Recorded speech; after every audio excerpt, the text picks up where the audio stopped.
हाय मैत्रिणींनो, स्वागत आहे तुमचं आपल्या चॅनेलवर।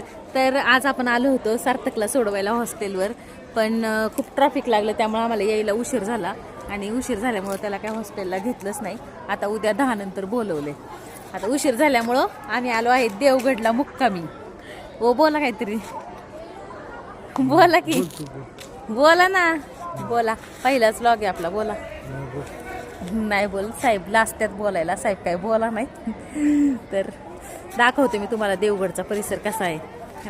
मस्त इथं रूम घेतली आहे। हे देवगडचं भक्त निवास आहे। खूप म्हणजे खूप मस्त आहे आणि स्वच्छ पण भरपूर आहे। हो का? खूप छान आहे। तिकडनं मंदिराकडे जायचा रस्ता आहे, तुम्हाला दाखवते मी सकाळी सकाळी। अजून एक ब्लॉग करूयात आपण। आणि इथं मस्त शाळेच्या सहली आलेल्या आहेत बघा, भरपूर सहली आलेल्या आहेत तिथं।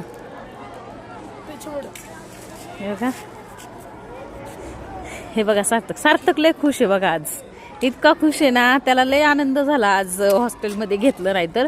त्याच्या मनाची इच्छा होती आज नाही जायचं आणि बरोबर तसंच झालं। आता उद्या सकाळी 10 वाजता पास घ्यायचा आणि पास घेऊनच हॉस्टेलला जायचं, त्याशिवाय हॉस्टेलला घेतच नाही। आता ह्यावेळेस खूप कडक केलंय त्यांनी, नाहीतर पहिलं नव्हतं असं। पहिलं किती पण उशिरा गेले ना तरी हॉस्टेलचे जे इन्चार्ज होते ना ते घ्यायचे, नाही का, पास न देता आहे ना घ्यायचे, ते मुलांना सांगायचे, मग दुसऱ्या दिवशी तेच पास घ्यायचे। पण आता ह्यावेळेस त्यांनी खूप कडक केले ना, आम्हाला सोडवायला पण उशीर झाला ना, त्यामुळं आता बघू आता उद्या काय होते। तर कसा वाटला आपला ब्लॉग कमेंट करून नक्की सांगा आणि व्हिडिओ आवडला तर व्हिडिओला लाईक करा।